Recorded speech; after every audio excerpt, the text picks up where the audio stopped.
પૂર્ણ સૂર્યગ્રહણ દિવસે અંધારું છવાયું 400 યુગલે લગ્ન કર્યા કેનેડામાં બ્લેકઆઉટ જોવા સવારના 5 વાગ્યાથી કતારમાં લાગ્યા લોકો। મેક્સિકો અને અમેરિકામાં વર્ષનું પ્રથમ સૂર્યગ્રહણ શરૂ થયા પછી મેક્સિકોમાં 603 કિલોમીટરમાં ફેલાયેલા ઇસ્લા સોકોરો દ્વીપમાં પ્રથમ વખત પૂર્ણ સૂર્યગ્રહણની એન્ટ્રી થઈ હતી।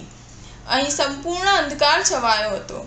થોડા સમય બાદ કેનેડામાં પણ ગ્રહણ દેખાયું હતું। અમેરિકામાં ગ્રહણના માર્ગમાં આવતા ઓછામાં ઓછા 12 રાજ્યોમાં લગભગ 4 મિનિટ 28 સેકન્ડ માટે દિવસ દરમિયાન અંધારું રહ્યું હતું।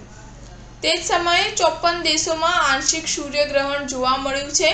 ભારતમાં સૂર્યગ્રહણ દેખાયું નહીં કારણ કે જ્યારે સૂર્યગ્રહણ થયું ત્યારે અહીં રાત હતી।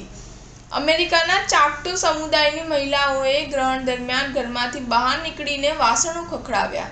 વાસ્તવમાં તેમના સમુદાયમાં માન્યતા છે કે ગ્રહણના સમયે એક મોટી અને કાળી ખિસકોલી સૂર્યને ખાઈ જાય છે।